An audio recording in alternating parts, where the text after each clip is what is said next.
Yeah, Good which we morning. kind of already have, being Rotarians, sharing our vocational knowledge to help each other do stuff better. Thank you, Jason. Anytime.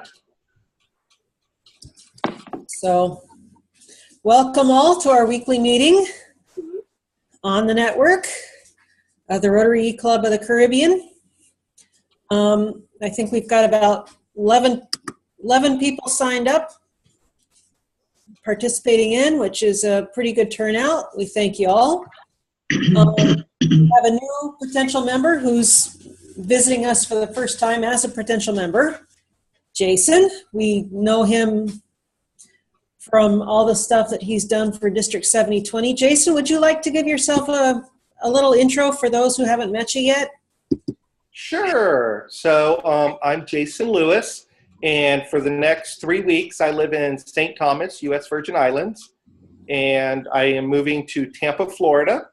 But I'm a district chair in 7020. I'm the chair for cybersecurity and web portal, and I really don't want to give that up. I really love 7020. I really want to help make it the best district in the zone and hopefully the best district in the world, but that might be a little high. So I'd like to join the eClub so I can stay in the district, but also it's nice because I'm in cybersecurity. That's my profession, and I like things digital. So this is kind of a nice little fit. It really matches what I like to do. And other than Rotary, I do cybersecurity. I teach it. So I'm moving to Tampa to go to the University of South Florida, where I will be starting their cybersecurity program. And that's me in a nutshell. Well, welcome, Jason. I live 90 miles south of Tampa. So it's hot over here, hotter than there. So come on over. It's lovely here right now. I think you'll agree, Jason. It's maybe a little warm in the afternoons, but this morning, lovely. It's gorgeous. Those breezes are so nice. Mm-hmm. I miss them. Especially when they don't have names. Yes. Well, mercifully, Beryl did leave a little moisture on the ground here, and it was very welcome. Some things are good, and the other things is the guinea grass is growing up along the side of my driveway, so that which not our part of the driveway, but the part that the neighbors that don't take care of it have, and it's getting a little narrow. But all in all, it's very good. Borrow a goat. That's what I was going to say. Get goats. Yeah, it's a pain. I don't want to trivialize it, but frankly, that's what guinea grass was for in Haiti. Was you planted it for things to eat it. But then I own livestock, so. Well, I'm just glad that you're here and that you have a house and that you have a driveway that you can use that can have grass growing by it that is not through the middle of your living room. I am grateful. We used to have Oriole Smith, who was the head of maintenance at Keneal, also was their guy who looked after the donkey on Keneal. And he would sometimes come up here to cut the guinea grass to feed his donkeys because they kept Keneal pretty clipped. They would. Mm-hmm. That and sheep. Well, I remember in Nassau, my school that I went to, they had guinea grass and they'd let it grow during the summer, and then just before school started, they would mow it. And it was the nicest, softest, thickest grass you ever wanted to play on. I mean, I remember playing soccer on that, and it was just beautiful. You'd get thrown down and you wouldn't feel it at all. It was beautiful grass. It gets so sharp and hard, it'll cut your forearms. Yeah, when it's old, you got to be careful when it's tall. Yeah. But Okay. I realized this week has been really crazy for me, and I realized yesterday late, we don't have an agenda because I didn't get hold of Amaryllis. So my apologies for that. We can continue to talk about guinea grass. Or about future topics people would like to have discussed, and then this week I will research speakers for us. It was so nuts I didn't even make it to the Wednesday meeting, which I'd intended to do, but Wednesday you wouldn't have wanted to be around me, so I wound up out for that evening. Wayne? Wayne.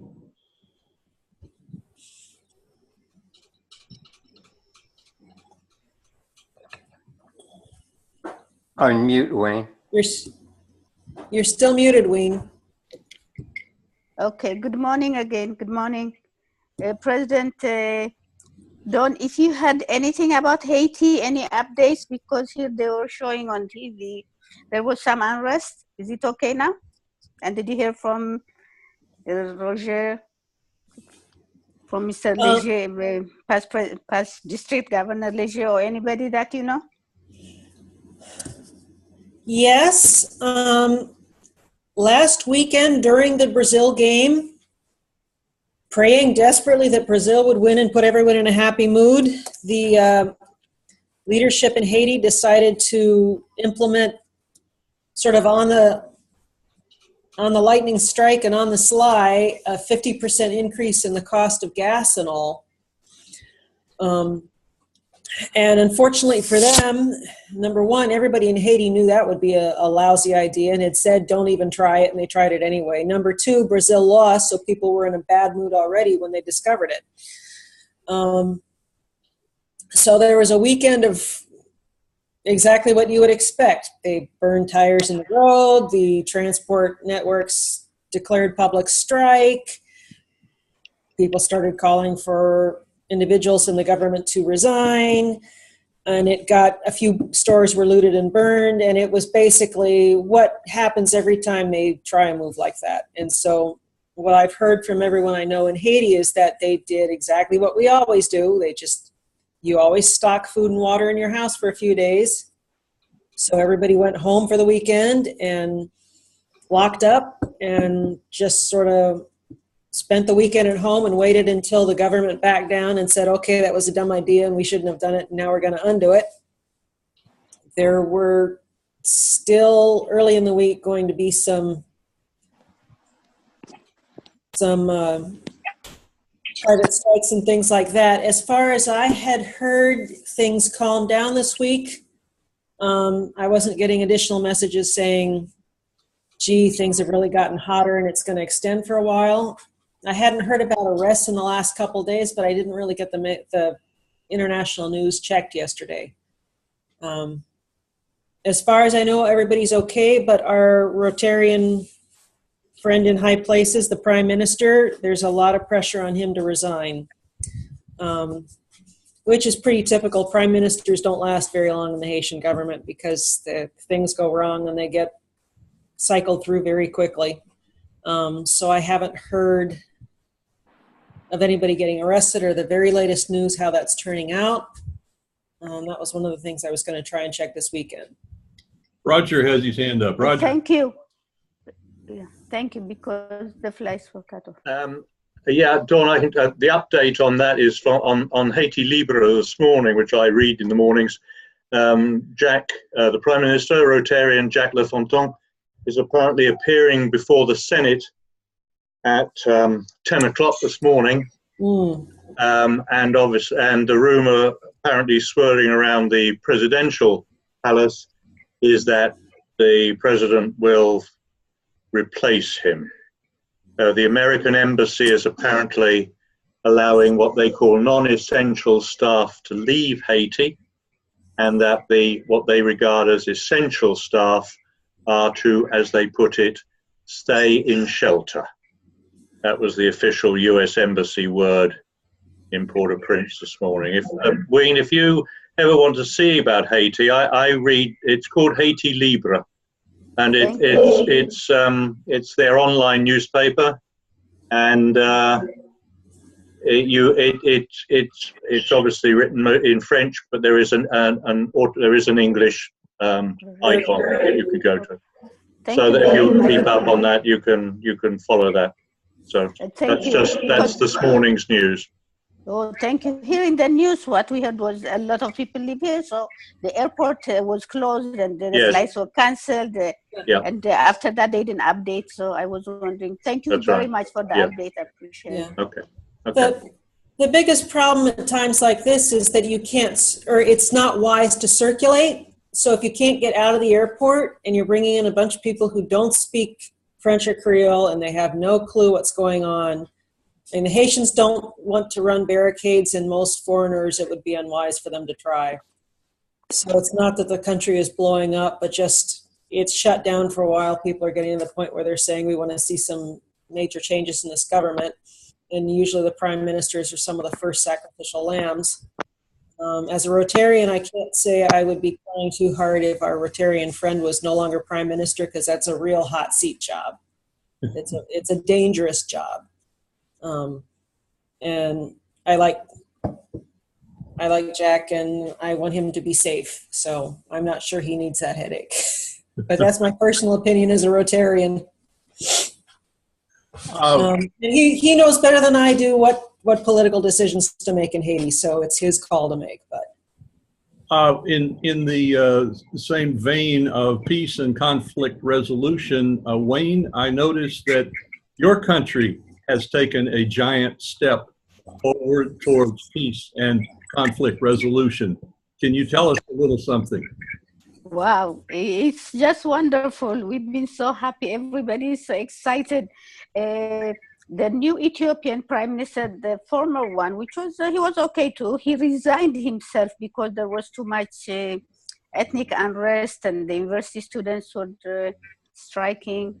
It's a regional thing, you know. The ethnic groups, which are the majority, are not in power, so they wanted more power, and they wanted so they had put some students and some activists also in prison. So the former prime minister, he resigned. He couldn't handle it. It was too much.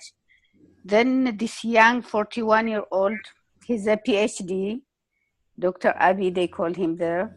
He came to power in April, and he wanted with Eritrea, which I was born in Eritrea. It's the northern part where the Red Sea is, where all the ports are. 22 years ago, I don't know if you know the history, it's a long story.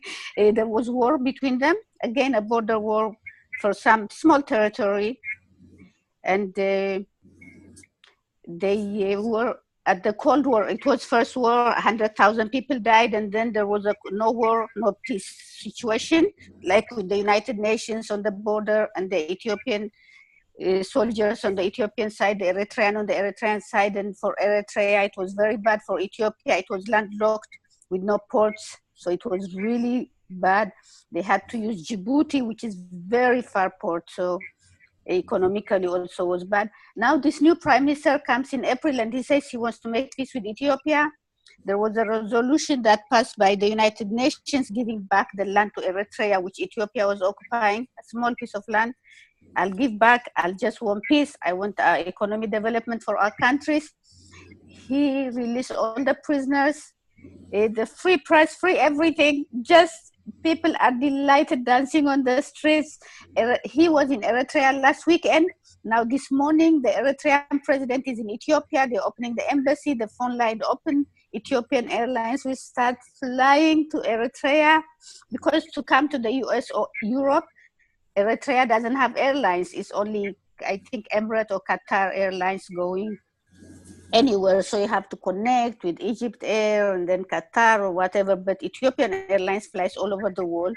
So now it will go Addis Ababa, Asmara, which is the capital of Eritrea, and beyond. So it's just fantastic for everybody, for economic. A lot of the Eritrean kids were going. There was a conscription, a military conscription that's indefinite. Any young person after high school, 18, goes there and stays there 4 years, 5, 6, 7, because of they're afraid of Ethiopia with 100 million people and Eritrea only 5 million people. So they say they have to do this national service, military service, because of fear of Ethiopia. And now that's cancelled. The kids will go wherever they want. So they will not be going on the boats, to Italy or anywhere. Everybody, the EU, the United States are delighted. Everybody is supporting them. There will be peace and prosperity. That's it. So thank you. I think it's wonderful, and I hope that the rest of the world could take this as a lesson that peace is better than war. Absolutely. If you hear some of the things that the new prime minister says, he said he gives figures how many billions they spent of the money they don't have buying arms from Russia or the US or anybody else, like killing each other, draining their coffers and the economy down, and kids not going to school. But now it will be fantastic, and he makes so much sense about the peace. So thank you. Yeah, thank you.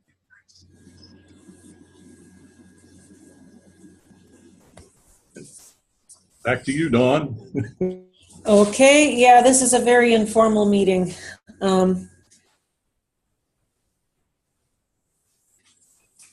I'm curious about how many football fans do we have here?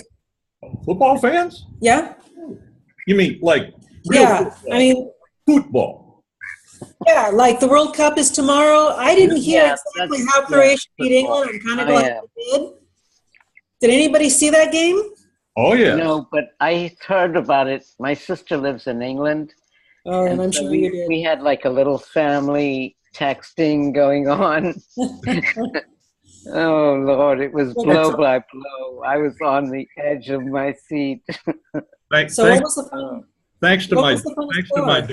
my daughter, we had the computer able to watch every World Cup game, and yes, the England game, the one they won to get into the quarterfinal, semifinal, get into the semifinal. They did it in shootouts, in penalty kicks, and that had been their undoing in the past. And Diana, please take it away. Yeah. Actually, I didn't want to talk about football. I wanted to introduce Siobhan Reimer, who has joined us this morning. Okay. Siobhan, we can't see you, so I don't know whether you do not have a camera at the moment. And you are also muted. So he's unmuted. Okay. Speak to us, Siobhan.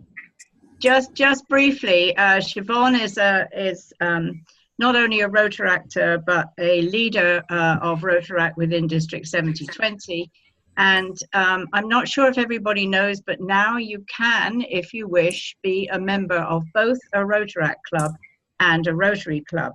And Siobhan is visiting because he would like to find out a little more about how we operate, and to dip his feet in the water of Rotary. So Siobhan, would you like to introduce yourself? Tell us a bit about yourself. Hello everyone, my name is Siobhan Reimer. I'm from Tortola in the British Virgin Islands. I'm 27-year-old.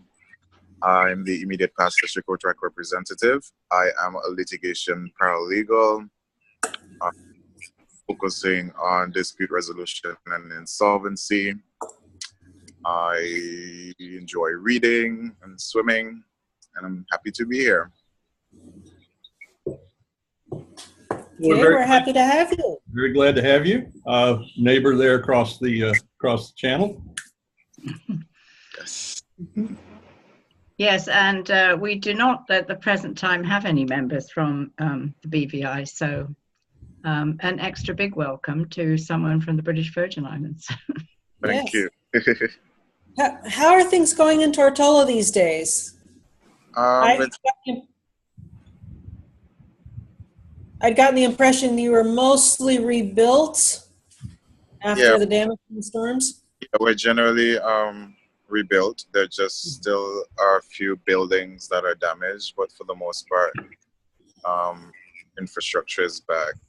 We're not quite ready to take on any categories of hurricanes, but we're in a good position right now.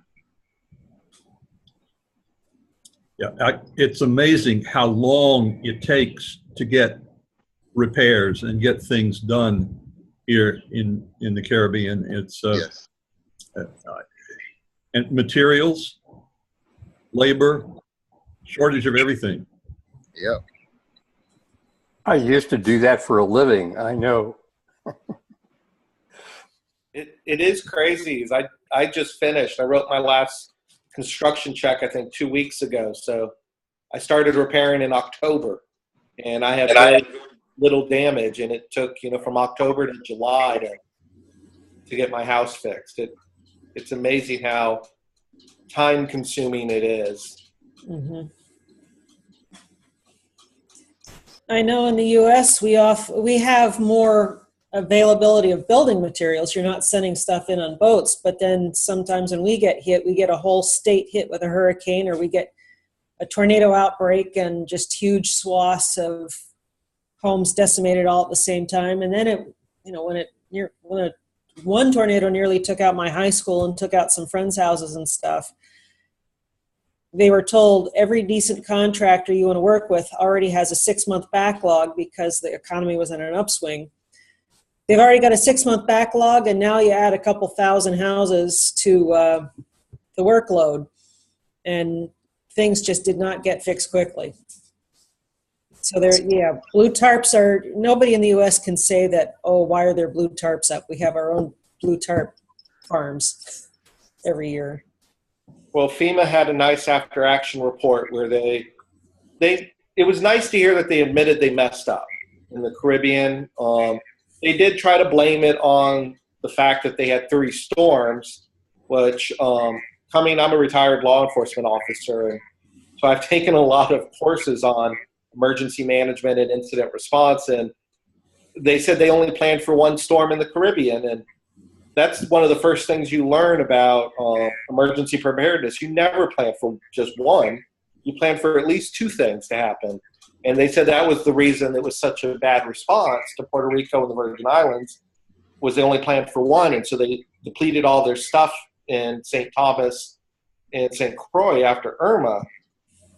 But I think that might have been more of an excuse. But at least they identified their flaws and they came up with plans to rectify it when the next one hits. So we'll see, but hopefully the next response will be a little quicker and a little smoother, because I know when Irma made its way up into, or Maria, one of the 2 made its way to North Carolina to where my brother lives, and they lost power for 2 days. They thought it was the end of the world, and I'm like, try 4 months, difficult. It's not like George and Gene and those other 2 that all hit within a space of 5 weeks a few years back gave them any warning, or Rita and Katrina, or all the other, the October train of ducks across the Atlantic. It's like, yeah, right. Or Jose All and Florida Maryland. will not vote for that. Don't say that to a Floridian, okay, FEMA? Anyway. Your point about contractors and they're being backlogged, when we very first came to St. John and were going to start rebuilding the house that we had bought because, well, that's what we do. And it was made very clear to us that if you can find a contractor who can take on the job, you don't want them.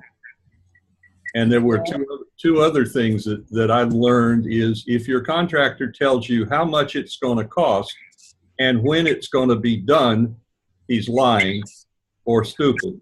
And you shouldn't go with that one either. Yeah.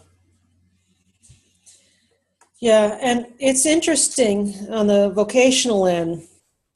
In the U.S., the average age of, I think, of a lot of contractors these days is up around 48 or 50.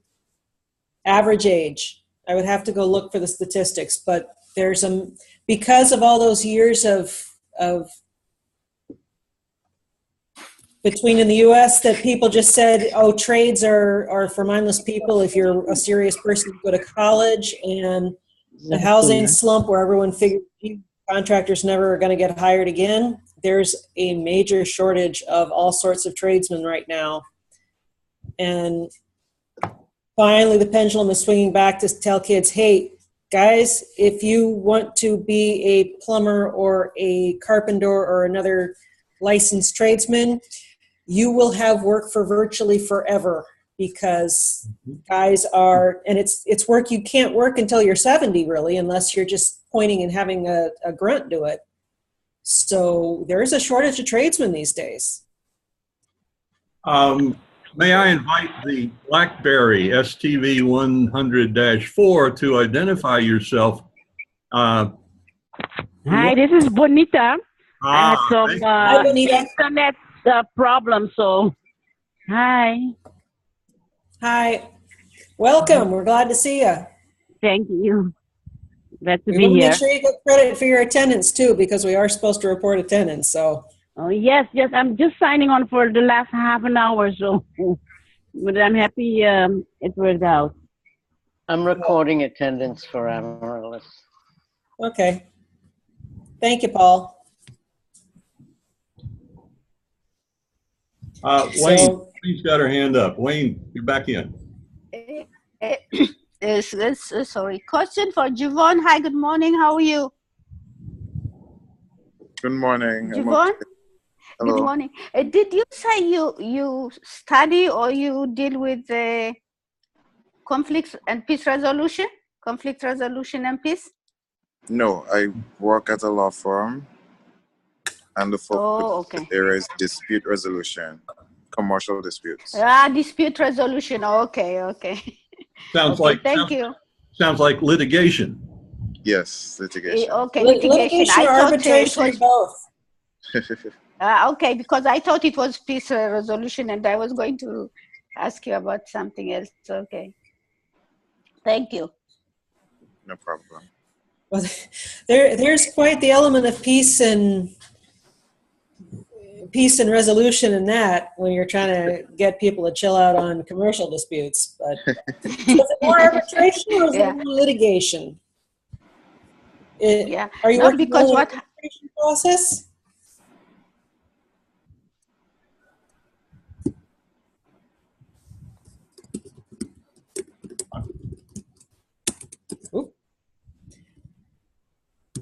Javon, are you more in like a pre-court settlements, or are you in actual arbitration? Or kind of learning about all? It's generally everything. Some pre-court, some in court. There is very little arbitration at the moment. Okay.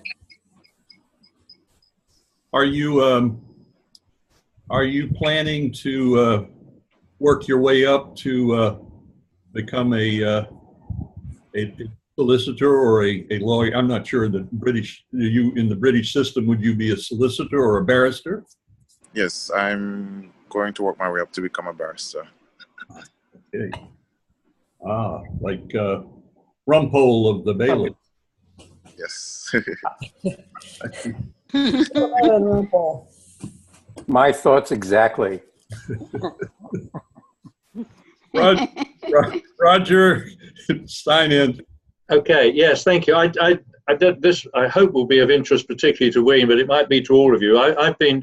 Some of you know that I'm involved with the Rotary Jaipur Limb charity, and I've got involved with the Rotary Club of Leicester here in England, who are doing a massive global grant, £150 million, £150,000 to provide a complete orthopedic surgical theatre to the University Hospital in Gondar in northern Ethiopia. And we are having a Zoom meeting with the orthopedic surgeon at that hospital tomorrow morning to see whether or not the Rotary Jaipur Limb charity could augment this installation of this orthopedic theatre which is due to be shipped and installed in October. Diana and I went to the Specialist Medical Supply Centre about 2 weeks ago to meet the Rotarians from Leicester, as well as to meet the supplier and to see what they're supplying. It's phenomenal. It's absolutely soup to nuts, an operating theatre. It is everything. It is the scrubs for the surgeons, it's the gloves, it's the tools, it's the operating table, the anaesthetist machine. And I say everything, it's everything. It all goes in a container and they're going to ship it and install it. It'll be the first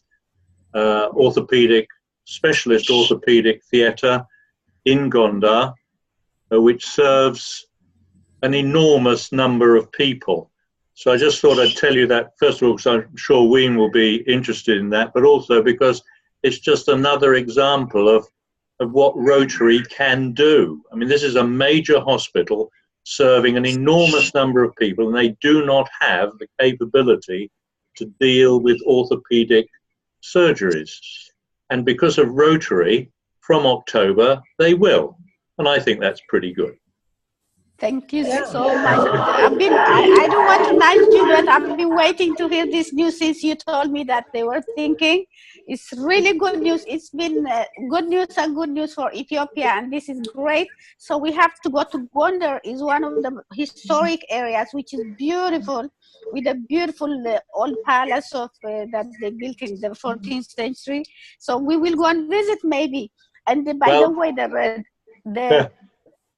if this goes forward, Wayne, certainly if the Jaipur Lim become involved, it will be necessary for someone to go, and that could well be Diana and me. and I'll go with you, and we will. And it's very close to Eritrea, where the peace is being made. And by the way, the peace, the conflict it's been going on for 22 years. After 22 years, one person came and said, "No, we want peace. That's it. One peace, one love, one nation." He said, and that's it. So we'll go visit both areas, and you will see also in Addis Ababa where they have the Cheshire group of England. They have the limb center where they do what they manufacture the limbs and the prostate and all that. So we'll visit there too. So I'm coming with you. Just let me know. Yes, we will. Don't worry. Thank you. This is really great news. Thank you so much. I know you work hard on it. Thank you. Okay. What a club we have. The involvement of our people in so many things. I got chills. Yeah. And hey, if you need to have a local Rotarian, there's not a Rotary Club in Eritrea, right, Wayne? In Eritrea, no. In Ethiopia, Eritrea, it was so repressive. They used to call it the North Korea of Africa. So it was really very closed, very, not welcoming area, the leaders, because of fear of war. And also they had sanctions by the United Nations and by all the nations of the Western world. So he wouldn't allow anybody, any movement. In Ethiopia, there are many, many Rotary clubs. Only in the capital city, there are about 8 Rotary clubs. So it's big in Ethiopia, but Eritrea, no, so we'll do. And I know PP Roger and PDG Diana know Professor Yegen very well. He's from Eritrea, and he's in the St. Thomas Club. So he always have said, I wish we had the Rotary Club, so maybe we can start one now. So what suggestion do you have, President Don? We have a point person in St. Thomas already. Yeah, at least if Roger and Diana go, it would be a wonderful chance for you to go see it. Also, it sounds like the Ethiopia proper has plenty of clubs to run this project, but if they need anybody else on the ground, you're around to be called. That would be great. Yeah, I was just going to say one of the reasons that this project has got to the advanced stage that it has, in that the stuff is now being put together to ship, is that there is a very effective Rotary Club in Gondar who have done global grants previously and are very familiar with how they work, how the stewardship works. And as you know, particularly for a grant of that size, that will mean that the TRF cadre of reviewers will be involved, and obviously having an active and responsible Rotary Club on the ground is an absolute prerequisite for any grant, but particularly one of that size. In Gondar and in Ethiopia, there's, as you say, there are many clubs and they're very effective and involved. At the Gondar club, I don't know, but all the Addis clubs and others that I have attended meetings whenever I go there. But in Eritrea, because there is none, and in Eritrea there was a war also, independence war. Before that, there's so much need. So maybe we'll start talking to Yegen if he wants to do something for the Eritrean side. There's no Rotary club. And the need is so much there because of all the wars, so many people have children and the adults have lost limbs, and actually there is a huge hospital there, but they don't do the prostate and all that. So that will be a fantastic new project, maybe Eritrea.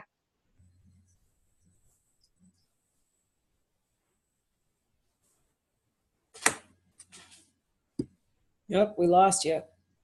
Next. All right. It's 9:43. Circling back to a previous conversation, it occurs to me, we do have, we're Caribbean folks, complaining about FEMA sometimes is sort of the regional sport. But we do have actually a FEMA member, a FEMA official as a member who we can now, she's in this side of the world's time zone. She had to leave a little early.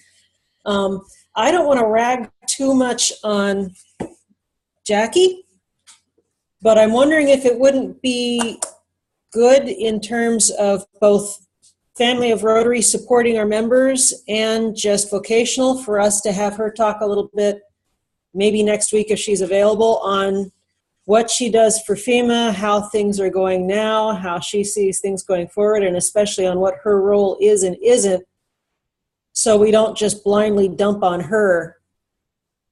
And so that when we hear what's going on, that we kind of know how to defend her. Because frankly, sometimes when people really start ripping, we don't want her feeling like she's in the crosshairs of the whole district worth of Rotarians. Talk about Rotarians with thankless jobs is a theme that keeps popping up. She's not quite the Prime Minister of Haiti, but she takes some heat herself. I think that's a great idea. Terrific idea. Outstanding. And now that she's back in St. Croix, she should be able to put something together for us. Wayne. Yeah, but what I heard was about FEMA. Here what they reported was they did a fantastic job in Florida and Houston, and also, but maybe Johnny will address that, the Virgin Island, but the only failure was in Puerto Rico, and they blame it on the government. So what do you think? Because it's, in all fairness, they have been praised for what they did in Houston and in Florida. So what do you think, Dennis? You live in Florida, I live in Florida. Well, it was amazing. There was a lot of criticism of FEMA right after Irma left, and but people criticize when they don't get instant gratification. Often, I've found, and when your whole community's been wiped out, like in the Keys, you can't get people there. There are remote islands in the Keys, just like Puerto Rico. And you can, with one causeway going down there, and you just couldn't get the personnel and the people down to help. Same as in Puerto Rico. I mean, if the airport's closed for 4 or 5 days, how are people going to get there? It takes 4 or 5 days by the fastest boat transport. So you've got to give them a little slack on that. On the other hand, they didn't have the resources to take care of so many things happening simultaneously And that's their fault. But that's a fault starting from the top. That's not people on the ground like Jackie, who are dedicated and really terrific people, I've always found. So I think that, yes, it's difficult. It took a number of days before Florida was up and running. I was without power for 4 days, so nobody has any sympathy for me. I've been in St. Thomas without power for months at a time after hurricanes. And after these double whammy hurricanes in the Virgin Islands and Puerto Rico, I really feel for you guys because it is difficult. I think you're doing great. John is back in his house. I remember especially after Maryland, I put together a company that put on 220 roofs after that. I mean, I worked 20 hours a day for 6 months and not being able to get a hold of contractors, there aren't any. There simply aren't any. Not being able to get a hold of workers, never mind contractors. I mean, getting a hold of a contractor is the easy part. Getting the contractor to get a hold of people to do the work, that's the hard part. And so I feel for everybody, and I think you're doing great. John's sitting there and smiling, you know. Mm-hmm. Jackie's back in St. Croix, you know. And Diana has something to add here because she's been through this too. Mm-hmm. Actually, what I was going to add was that I did go to a meeting some years ago where there were representatives from FEMA and other emergency and disaster organizations as well. And one of the things that they say is just how much easier and faster they can work if there's what they call a local VOAD, which is a volunteer organization for disasters. So for those areas and territories that have local organizations that are focused towards that, it then makes the job of FEMA, you know, it means that they've already got the local contact, they've already got a lot of local information, and that saves them time in what they're doing. So, you know, I think that's something perhaps Rotary can consider too, that if it can at least springboard as some kind of volunteer organization in the territory, then it does help the emergency personnel that fly in to do the job. In that regard, let me bring up a little bit here what happened here in the Virgin Islands that I could see. And some of this, granted, we were gone from just before Maria hit our house, which was untenable for that, and didn't get back until December. But by the time we got back, there were the volunteer groups. There was a group of young people that had formed up called St. John Strong, and they took the reins, and they drug in the representatives from FEMA and VITEMA and the Army Corps and the Navy. The Navy had sent Seabees down, and their comments to us pretty much support Diana's premise in that we made it so much easier for them here that they were able to help us. Now, the government, on the other hand, has been a roadblock and an impediment to the cleanup and to getting things done. But fortunately, I guess about the only thing the government did was to arrange for the power company to have support from a big organization in, I believe, Missouri, BCB, and also another group. They brought, I can still see from my deck, I can see about 20 big trucks that with augers and buckets and pole holders and so forth on the ball field down below our place where they've been marshaled, and they're still working. And for that reason, we've had on St. John an excellent recovery of the infrastructure. And I think that in general, we have good feelings about FEMA, and we're not concerned about being without power for 4 days, or that I read something where some woman was complaining that Maria had knocked her window air conditioner out, and they were uncomfortable. Fortunately, I'm not on Facebook, so I did not go back and tell her what I thought of her discomfort. But yeah, Dennis, you want more? Yeah, I was just going to say that the power thing is a compact between states and power companies, and they all have kind of these interwoven agreements. I remember taking off from here to go up to my cousins in South Carolina at the very last minute when Irma looked like it was going to be a direct hit on my house here. Didn't want to go through that again. And as I was driving north, it was about 6 or 7 hour drive, there were convoys of power trucks heading south before the storm had even hit. So they were well on the way to go and put everything back together before the storm hit. So there's plenty of planning going on behind the scenes for this. And very often what happens is that when you're sitting on the ground and you're sitting in destruction, you wonder, where is everybody? They're on the way.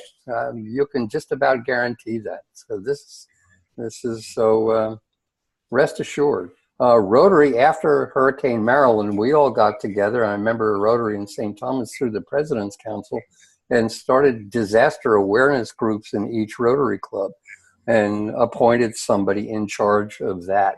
And especially with communications between people, because communications, of course, got knocked out and nobody knew if anybody was okay. And so that was a big help, that alone, those kinds of organizations. The sat phones that were provided to each club to stay in touch. And I remember Don was sort of or he was marshaling those. I miss Don. Mm-hmm. And I think too that we sometimes forget we're talking about FEMA, but the British Virgin Islands and St. Martin, Anguilla, and the French islands, they have to rely on overseas, coming from Europe, all their support, which is, frankly, I think they suffer a lot more than we do in that respect, because it takes longer and it's not always quite as organized either. So harder for them. Did you mean Don Chandler? Yes, I meant Don Chandler. Yeah. Yeah. Rest his soul.